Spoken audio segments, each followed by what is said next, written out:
Hello everyone, this is Abhishek Mishra and today we discuss about SQL and this is the day 2 related to SQL. Guys, आज हम लोग एक data set import करेंगे, upload करेंगे basically and जो हमारे पास डेटा सेट यहाँ पे है that is school database, right. तो जो भी क्वेरीज मैं यहाँ पे यूज़ करूँगा वो सारी क्वेरीज आपको मैं शेयर कर दूंगा। इवन ये डेटा सेट भी मैं आपको शेयर कर दूंगा ऑन माई यूट्यूब डिस्क्रिप्शन, वहाँ पे आप जाके ये डेटा सेट भी यूज़ कर पाओगे। सो सबसे पहले हम लोग क्वेरी टूल पे चलते हैं and I need to click on create, और टेबल नहीं, हमें बेसिकली यहाँ पे यूज करना है query tool. I need to click on query tool और जैसे ही हम लोग क्वेरी टूल पर क्लिक करेंगे मेरे पास एक बेसिक सा क्वेरी टूल आ चुका है। यहाँ पे जो भी हमारा डेटा सेट है ये पूरा डेटा सेट मैं इंपोर्ट कर दूंगा। तो जो मैं डेटा सेट आप लोगों के साथ में शेयर करने वाला हूँ उसको आपको कॉपी कर लेना है। कॉपी करने के बाद में यहाँ पे इस तरह से पेस्ट कर लेना है, राइट। तो जो भी मैंने कॉपी पेस्ट किया है वो सारी चीजें, सारी वैल्यूज हमारी यहाँ पे आ चुकी है, right. Wait wait a second, let me see क्या वो सारी चीजें आ चुकी हैं या फिर अभी नहीं।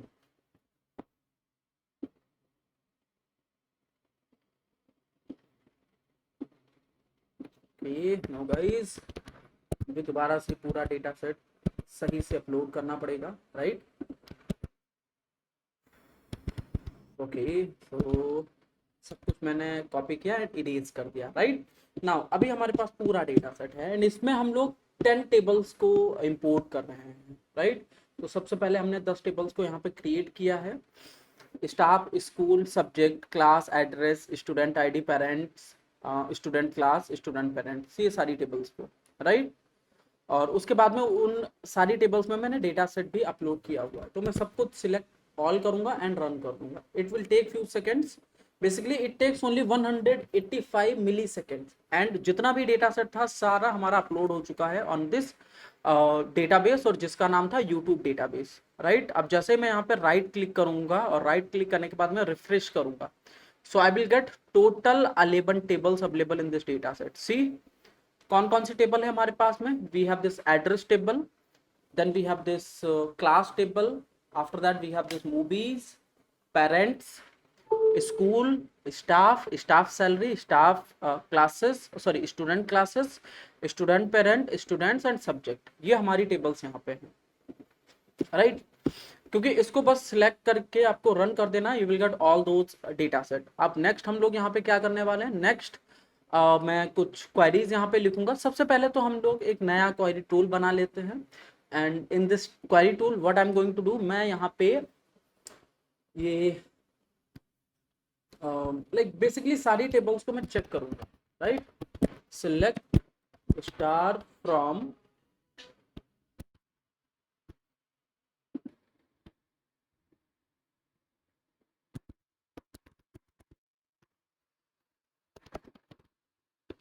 सिलेक्ट स्टार फ्रॉम, सबसे पहली जो टेबल है हमारी दैट इज एड्रेस,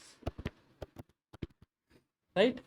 तो जैसे ही मैं इसको एड्रेस को सिलेक्ट करके रन करूंगा तो ये रहा एड्रेस टेबल का डेटा सेट। तो क्या क्या एड्रेस टेबल में अवेलेबल है? हमारे पास एड्रेस आईडी है, हमारे पास स्ट्रीट है, we have this city column, we have state and country. बस यही डिटेल्स अवेलेबल है इन दिस एड्रेस टेबल। इसके बाद में नेक्स्ट टेबल की हम लोग डिस्कस करेंगे। तो the next table is all about select start from classes, right. तो क्लासेस को मैंने चेक किया कि क्लासेस में क्या है, तो मैंने पहले सिलेक्ट किया and then I run that cell. तो क्या क्या डेटा हमारे पास अवेलेबल है?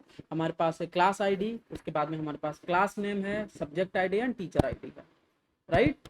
So those tables we have in this data set, right. Okay, next हम लोग मूव करते हैं and next we discuss about some kind of other tables. Let's check कि और टेबल्स हमारे पास कौन कौन सी हैं। तो क्लासेस के बाद में हमारे पास नेक्स्ट टेबल है movies. I think movies table तो हमने लास्ट डे ही बनाई थी। सिलेक्ट स्टार फ्रॉम मूवीज, हाँ ये लास्ट ही हमारी टेबल है मूवीज। मैंने इसको चेक किया। So in this movies table we have only 4 columns. पहला कॉलम है हमारा movie ID, the next column is movie name, the next column is genre and the last column is revenue, Okay, after that, let me check about the next table, and that is parents. So parents table को हम लोग यहाँ पे check करते हैं। तो parents table में हमारे पास में है आईडी, जो कि प्राइमरी की है, पी के मतलब प्राइमरी की। Then we have this first name, first name में हमारे पास नेम्स अवेलेबल हैं। Then we have last name column, तो इसमें हमारे पास लास्ट नेम है। जेंडर कॉलम है जिसमें मेल और फीमेल अवेलेबल है। And then we have this address ID, जिसमें बहुत सारी address IDs available. Okay, after that we discuss about this school table. हमने यहाँ पे स्कूल चेक करते हैं, तो स्कूल में हमारे पास सिर्फ और सिर्फ एक ही रो है। सो उसमें हमारे पास डेटा है school ID, school name, education board and this address ID, right? Okay, after this school let me check about staff. So staff को हम लोग चेक करते हैं। तो in staff table we have staff ID, staff type, then we have school ID, then we have first name, last name, age, then we have date of birth। उसके बाद में हमारे पास जेंडर कॉलम हो गया, join date हो गया and address ID हो गया है। So those are my columns available in this table, staff table. इसके बाद में हम लोग डिस्कस करेंगे स्टाफ सैलरी। सो इस स्टाफ सैलरी टेबल को अगर हम लोग चेक करें, so we have this staff ID, then we have this salary, और उसके बाद में हमारे पास करेंसी टेबल, करेंसी कॉलम है, राइट? तो first we have staff ID, then we have salary and then we have currency. Okay, after that we discuss about student classes table. Student classes, I think it's only class, नहीं ये classes ही है। तो जैसे मैं इसको select करके run करूंगा, see I am getting this student ID and class ID. तो हमारे पास सिर्फ और सिर्फ दो ही टेबल्स यहाँ पे अवेलेबल हैं। पहली टेबल हो गई हमारी स्टूडेंट आईडी और दूसरी टेबल हो गई हमारी class ID. Okay, after that we discuss about student parent. ठीक है, तो स्टूडेंट पेरेंट में देखते हैं क्या क्या डेटा है हमारे पास।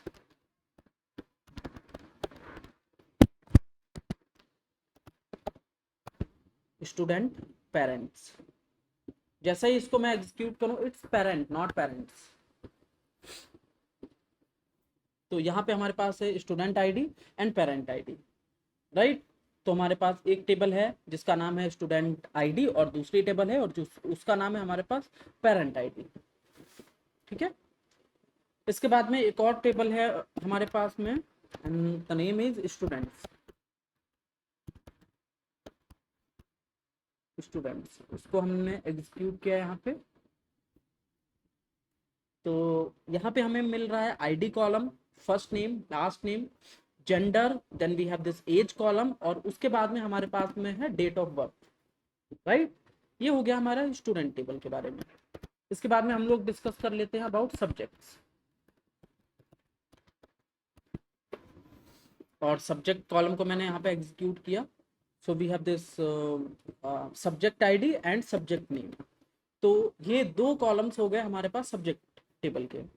सो guys those all are my tables. ये रहा हमारा पूरा इंटायर डेटा सेट। तो हर एक कॉलम के ऊपर हमने एक बेसिक इंफॉर्मेशन ले ली है using select star, right? Now we check about few other techniques related to this data. ठीक है, कुछ और टेक्निक्स का यूज करते हैं। तो सबसे पहले तो हम लोग देखेंगे कि भाई यूनिक वैल्यूज हमारे पास किस टेबल में कितनी यूनिक वैल्यू है, right? So let me check about unique values. So guys I need to check, basically यहाँ पे मैं जो यूनिक वैल्यूज निकालने वाला हूँ वो स्टूडेंट टेबल से निकालूंगा। एंड लेट मी चेक कि जो जेंडर कॉलम है हमारा, यहाँ पे क्या हमारे पास कुछ यूनिक वैल्यूज हैं, मतलब जेंडर कॉलम में कौन कौन सी यूनिक वैल्यूज हैं, राइट?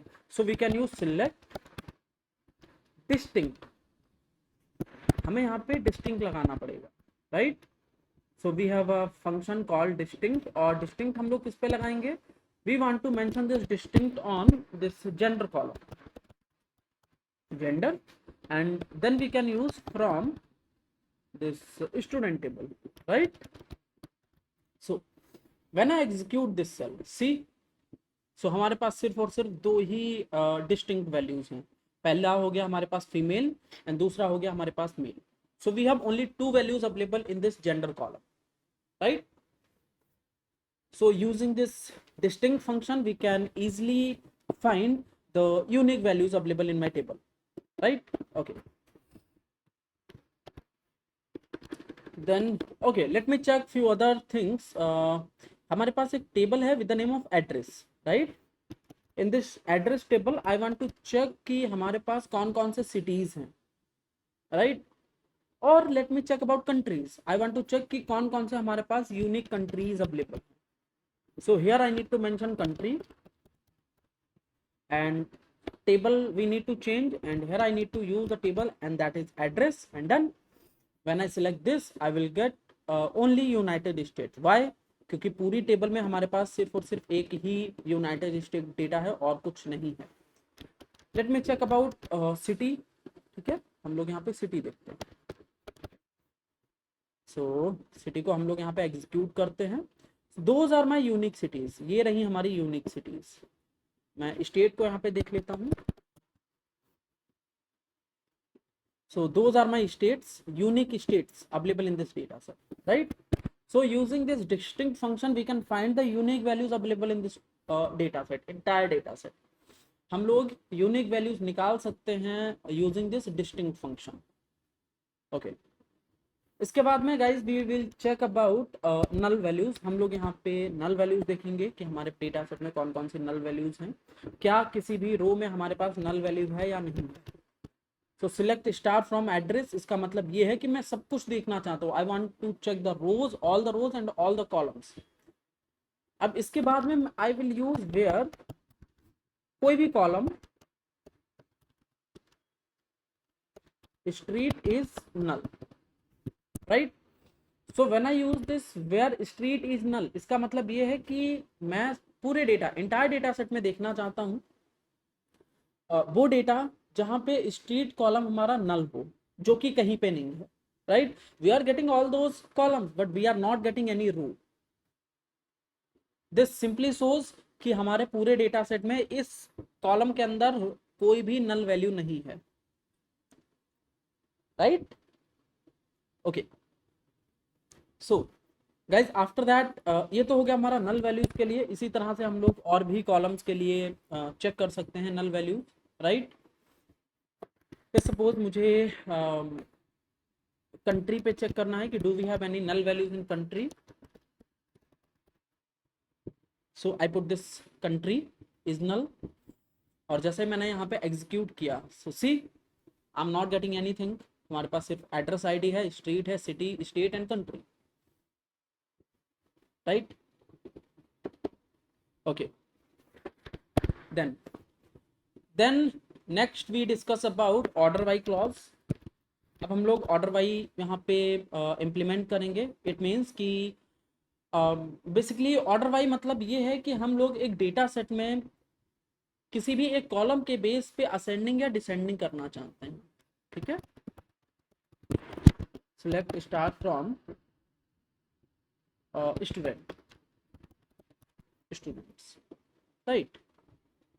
इसको मैं एग्जीक्यूट करता हूँ। ये हमारे पास डेटा है। लेट्स सपोज यहाँ पे मैं फर्स्ट नेम को असेंडिंग करना चाहता हूँ। मैं चाहता हूँ जो ए से स्टार्ट नाम हो रहे हैं वो सबसे पहले आए, फिर बी वाले नाम आए, फिर सी वाले, इस तरह से। That time I can use order by first name, इसके बाद में हमें लिखना पड़ता है असेंडिंग करना चाहते हैं या डिसेंडिंग करना चाहते हैं। फिलहाल तो हम लोग असेंडिंग करना चाहते हैं, तो यहाँ पे मैंने ASC मेंशन कर दिया, और जैसे मैं इसको एग्जीक्यूट करूंगा, see guys we are getting this first name, but अब हमारे पास असेंडिंग में मिल रहे हैं names. See, A then B start हुआ, फिर सी, उसके बाद में DE, इस तरह से। ओके, लेट्स सपोज मुझे इसको डिसेंडिंग में करना है। So simply I can use instead of this ascending I can mention this descending. किस तरह से? DESC, और जैसे मैंने DESC यूज किया तो ये सब कुछ हमारा डिसेंडिंग फॉर्मेट में आ चुका है। देखो now we have this first name in descending format, right. पहले ये असेंडिंग फॉर्मेट था नाम, अब हमारा डिसेंडिंग में आ चुका है। सेम हम यहाँ पे एज के लिए भी देख सकते हैं। Let's suppose if I check age सबसे मिनिमम कौन सी है, सो मैंने यहाँ पे एज मेंशन किया और मैं इसको करता हूँ एग्जीक्यूट। सो डिसेंडिंग में अगर हम लोग देखें सो 15 मतलब 15 देन हमारे पास 14 होगा। सो इट मीन्स कि जो 15 एज है वो सबसे ज़्यादा है, देन 14, उसके बाद में 13, उसके बाद में 12, इस तरह से। और अगर मुझे असेंडिंग करना है तो असेंडिंग के लिए या तो मुझे असेंडिंग मेंशन करना है या फिर मैं कुछ भी ना मेंशन करूं। अगर मैं कुछ भी मेंशन नहीं करता हूं that means also ascending, right, because by default SQL इसको असेंडिंग में ही लेके जाएगा। ऑर्डर वाइज फर्स्ट नेम नहीं, मुझे एज के बेस पे असेंडिंग करना। तो जैसे मैं इसको एग्जीक्यूट करूंगा जो सबसे छोटी एज है वो सबसे ऊपर दिखेगी, and the minimum age is 16, right. So यहाँ पे जो हमारी सबसे मिनिमम एज है वो 16 है। Okay, after that we discuss about rename column. ठीक है, अब हम लोग कॉलम को रीनेम करना सीखेंगे कि किस तरह से हम एक कॉलम को रीनेम कर सकते हैं। तो उसके लिए I would like to use movies. हमने मूवीज टेबल अपनी चेक की and let me run this cell. Yes, so movies में we have only 2 movies, OMG and OMG2। Let's suppose मुझे यहाँ पे OMG की जगह पे like the genre I want to change the column name that is genre. मैं genre की जगह पे मूवी जॉनर लिखना चाहता हूँ, then that time we need to use this rename. I need to use alter command. हमें यहाँ पे ऑल्टर कमांड लिखनी पड़ेगी। ऑल्टर कमांड के बाद में हमें कॉलम नेम लिखना पड़ेगा like that. See alter, alter के बाद में I need to mention table, then table name that is movies. ठीक है, and after that I need to mention rename column,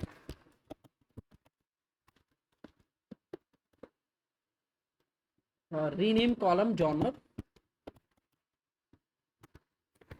हम लोग कॉलम को रीनेम कर रहे हैं to this movie genre, right. जैसे मैं इसको एग्जीक्यूट करूंगा ये हमारा रन हो चुका है। अब मैं अगर दोबारा से डेटा सेट को चेक करूं सो या that is my data set. We have this movie ID, movie name, movie genre and revenue, जो कि पहले मूवी जो कि पहले जॉनर था। अब हमने कॉलम का नेम अपडेट कर दिया है, right.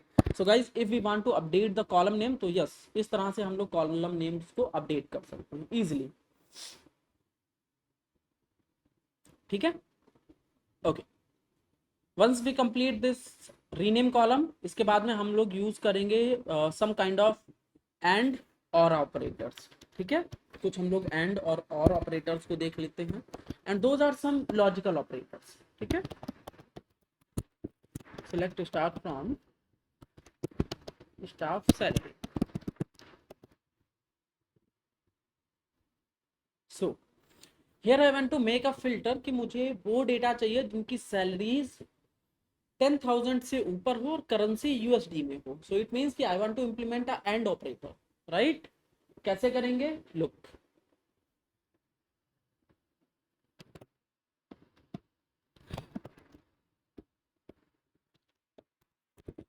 select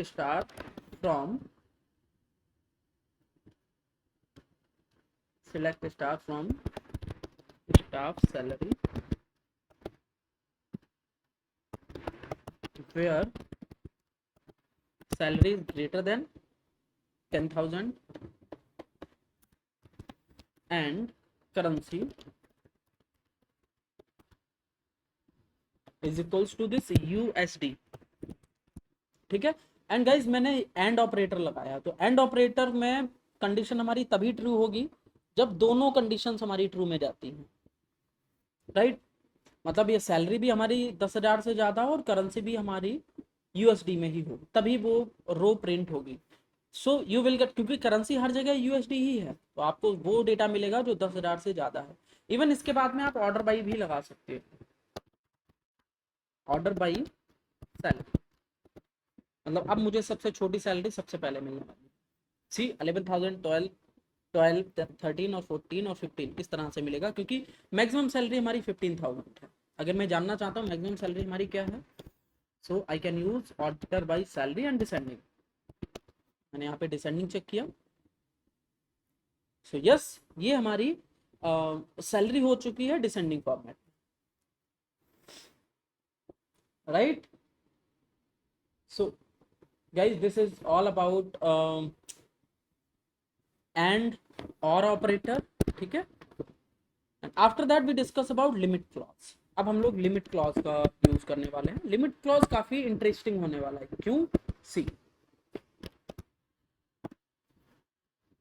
same data set ही मैं ले लेता हूँ, and my question is that कि I want top 5 salaries, right, I want top 5 salaries.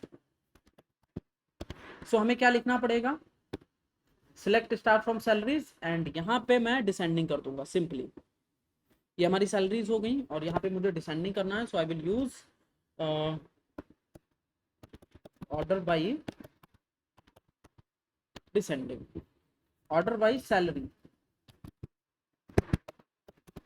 Order by salary, और उसका भी हम लोग डिसेंडिंग करते रहे, ठीक है।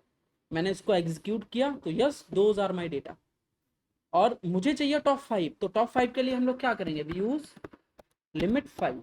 तो लिमिट 5 से क्या होगा, हमें जो टॉप के 5 रोज हैं हमें वो मिलेंगे। See I am getting the data till 12,000, या फिर मैं यहाँ पे 2 कर देता हूँ, तो टॉप 2 सैलरीज ही मुझे मिलने वाली है। See now I am getting only 15,000 and 14,000, तो हमें 15,000 सैलरी मिल गई और 14,000 सैलरी मिल गई, right, okay okay. After that we discuss about offset. अब हम लोग ऑफसेट को डिस्कस करेंगे, या फिर हम लोग फैच कमांड का यूज करते हैं, ठीक है। नहीं, उससे पहले ऑफसेट ही डिस्कस करेंगे, क्योंकि ऑफसेट भी काफी इंपॉर्टेंट होता है। सी ऑफसेट का मतलब क्या होता है कि how many values you want to skip, how many values you want to skip. तो ये मेरी कमांड है यहाँ पे, I want the data descending format. अब क्योंकि मैंने यहाँ पे क्वेश्चन एक ये पुट किया हुआ है कि मुझे कुछ वैल्यूज स्किप करनी है। Let's suppose I want to check the third highest salary. सो सबसे पहले हम लोग यहाँ पे हाईएस्ट लगा दें, और अगर मुझे 2 वैल्यूज को स्किप करना है तो यस मैं यहाँ पे ऑफसेट लगा दूंगा। ऑफसेट 2 मैंने किया, तो स्टार्टिंग की 2 वैल्यूज हमारी स्किप हो जाएंगी। नाउ यू विल सी कि 15,000 और 14,000 हमारी स्किप हो जाएगी, और जैसे मैं इसको एग्जीक्यूट करूंगा, सी 15 और 14,000 स्किप हो गया, बचा क्या 13, 12, 12,000 इस तरह से। और उसके बाद में अगर मैं चाहता हूँ नेक्स्ट दो या 3 रोज को प्रिंट करना, तो आई can use limit offset 2 and limit 2। तो इसका मतलब ये है कि स्टार्टिंग की 2 वैल्यूज को पहले स्किप किया जाएगा, और उसके बाद की 2 वैल्यूज को प्रिंट किया जाएगा, बिकॉज ऑफसेट का मतलब है कि स्टार्टिंग की 2 वैल्यूज को स्किप कर दो, ठीक है। इसका मतलब है 13,000 से पूरा डेटा दिखे, और इस लिमिट 2 का मतलब है कि सिर्फ और सिर्फ 2 ही वैल्यूज को प्रिंट करें। सी इसको मैंने रन किया, सो हमारे पास 13,000 से सैलरीज स्टार्ट हुई हैं, एंड जब मैंने ये लिमिट 2 किया तो नेक्स्ट 2 वैल्यूज हमारी प्रिंट हो जाएंगी, like that 13,000 and 12,000, right, okay. And guys यही कॉन्सेप्ट हम लोग यूज कर सकते हैं for finding the first highest salary, second highest salary और थर्ड हाईएस्ट सैलरी। अब सेम हमारे पास ले सपोज अगर एक क्वेश्चन है कि हमें चाहिए सेकंड मिनिमम सैलरी, कौन है वो जिसको सबसे कम सैलरी मिल रही है और वो सेकंड मुझे चाहिए। So that time I can use descending, sorry ascending हमने यूज किया यहाँ पे।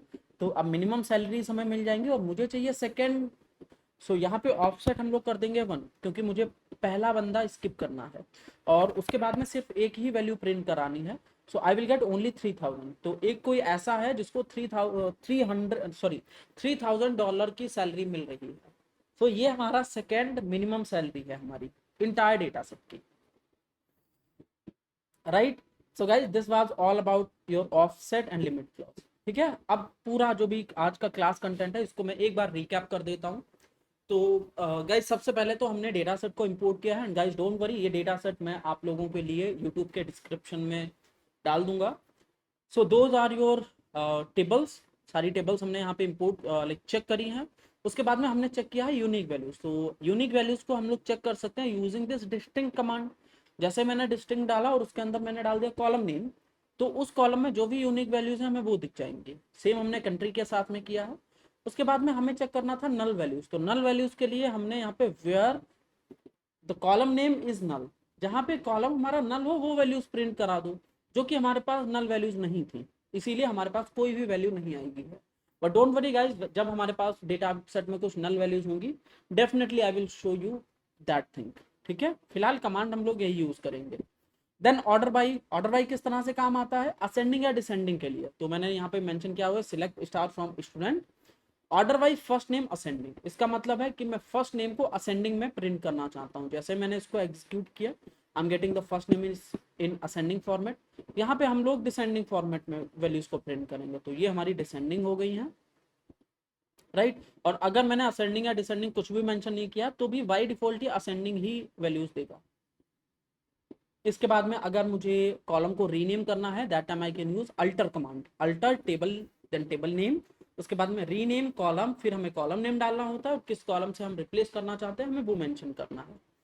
ठीक है, then I am using this and or operator. तो ये रहा हमारा and operator and this is my or operator. ठीक है, उसके बाद में हमने लिमिट को सीखा है। लिमिट किस तरह से काम हुआ था, लिमिट का मतलब होता है, लिमिट टू का मतलब है I want to print only first two rows. जिस तरह से पाइथन में हमारा हेड काम करता है उसी तरह से ये लिमिट यहाँ पे काम करता है। Then we have this offset clause. तो ऑफसेट क्लॉज क्या करता है, स्किप करता है कुछ वैल्यूज को, क्योंकि मैंने ऑफसेट टू यूज किया है सो इट मीन्स कि I want to skip those first two values, right. Okay, then here I'm mentioning कि offset 2 and limit 2, it means कि I want to skip two values and I want to print next two values। दो values मैं skip करना चाहता हूँ, उसके बाद की जो बची हुई दो वैल्यूज हैं उनको मैं प्रिंट करना चाहता हूँ। और यहाँ पे ऑफसेट 1 एंड लिमिट 1, बट आपको ध्यान रखना है कि मुझे मिनिमम सैलरीज चाहिए, right. So yes, this was the summarization of day 2. So guys, this is all about day 2.